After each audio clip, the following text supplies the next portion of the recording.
Hey guys, Aaron here. Today we're going to be replacing the spark plugs on this 2.7 liter EcoBoost engine. This particular vehicle is a 2015, however these procedures will work 2015 through 2018, which is current. Pretty easy procedure. There are a couple tips and tricks I want to show you along the way to make the job go a little bit smoother, also help the engine in the long run. But before we start, let's go over the spark plug gap and the tools that you're going to need to get the job done. Alright, so here are the Ford OEM Motorcraft spark plugs. The gap that Ford recommends you put them at are 28 thousandths through 31 thousandths. So before you install them, definitely make sure they're gapped correctly. If not, you're going to have to adjust the gap. Use a feeler gauge to measure.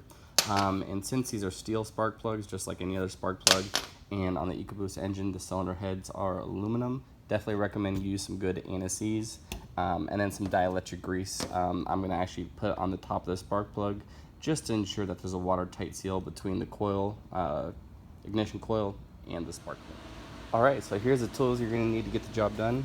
3/8 ratchet, 2 3/8 extensions. I'm just using these as a stack on top of each other to get a little bit better clearance. A small screwdriver for the connectors, 5/8 spark plug socket, 8mm deep well socket, and a 10mm deep well socket. Also going to be using my impact driver here just to make the job go a little bit quicker. So let's go ahead and start with that first step.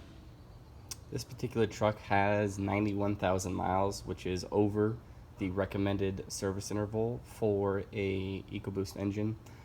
Ford recommends anywhere from 40 to 50,000 miles you replace these spark plugs, just because they do carbon up a little bit. It is a boosted engine, so that's relatively common. I am getting a intermittent misfire on cylinder 4. We're going to go ahead and replace all the spark plugs here, and then I'll show you what number 4 looks like. Probably going to be a little bit carboned up, but let's go ahead and go with the first thing that you're going to have to do, which is removing the engine cover. As you can see, there are 2 bolts, it's actually 2 nuts that hold on the engine cover, one over here and one over there. You can leave your oil filler cap on, you don't have to take that off, but go ahead, remove those bolts and pull up. Alright, so once you got those off, pull up and simply pull out. And as you can see, the top of the engine below the cover is pretty dusty. On this engine, passenger side, first cylinder is going to be 1, 2, and 3. And as you can see, the wiring harness is kind of over the spark plug. So there are a couple things that you're going to need to remove to get these coils off. But first thing, let's go ahead and dust this engine off. We definitely don't want any dust or debris falling into the spark plug hole. Just trying to be as thorough as we can.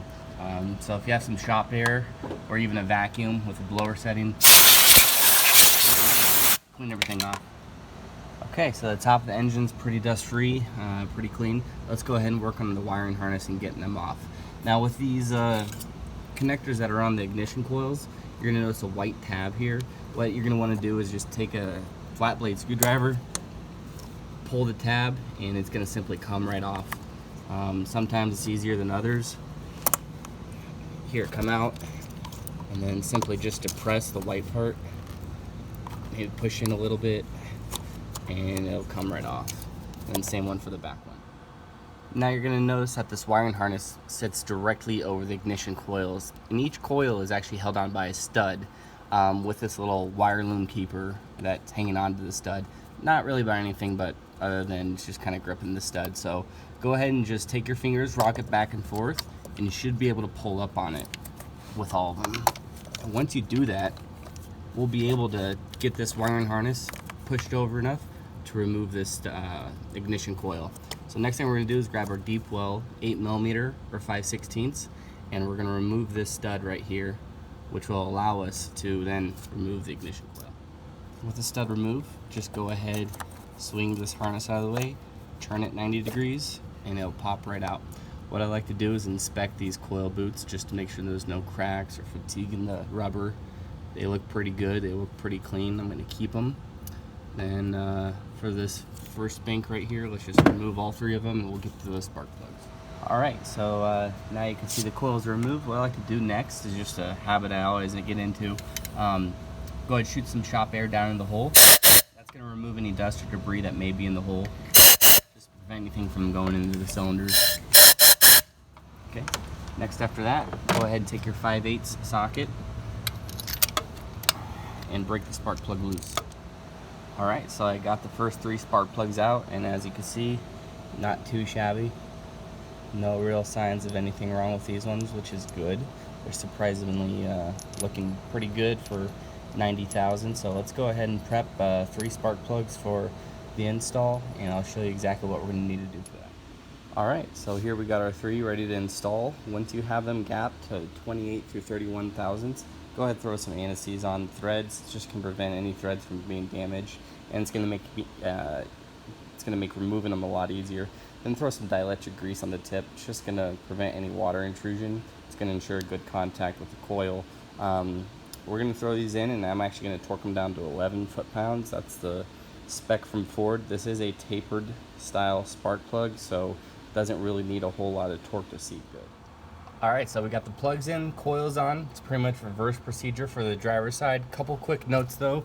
Make sure you do get your wire looms connected back onto the studs, and make sure your tabs, your white tabs, are pushed all the way back in on the connectors on the ignition coil. It's very important to do that. Don't forget to make sure that they're nice and tight. Now moving over to the driver's side, it's pretty much the same procedure except for a couple different locations of things. You get your PCV hose, which is located right here. To disconnect this, it's fairly simple. Go ahead, push down, and you're gonna see a tab on the back side.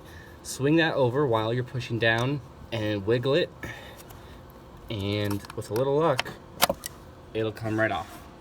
I like to just go ahead and swing this down and around, get it out of the way. You don't really have to connect it over anything right over anything over there. Same thing with the studs on the coils. What you'll notice is that the studs hold connectors.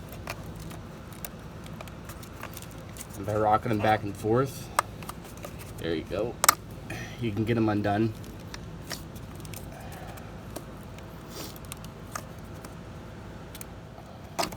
Alright, so that's pretty much loose and out of the way. We're actually going to take our PCV line and we're going to swing it the other way. One quick note, you're going to notice that this loom stretches a little bit. Probably be a wise idea to remove this connector right here. Same procedure applies, just make sure the purple part comes out, and that way it just gives us a little bit more room to disconnect our coils. Push down and out. Alright, that should be good.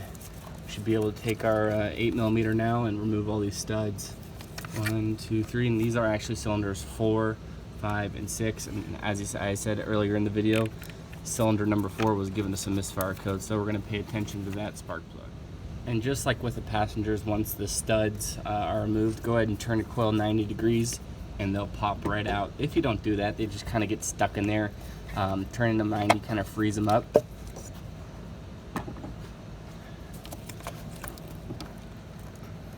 It's that easy.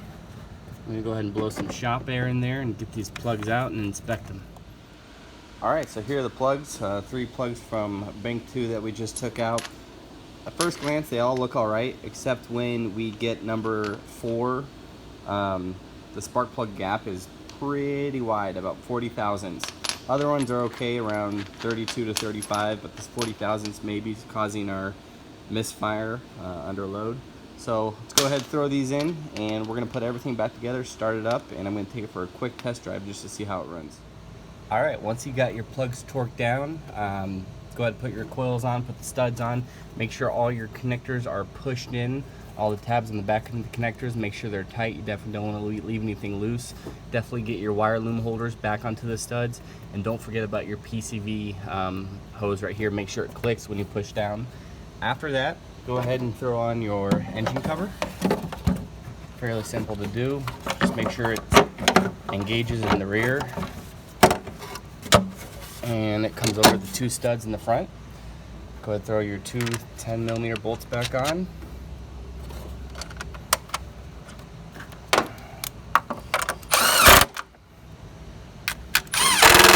That's pretty much it.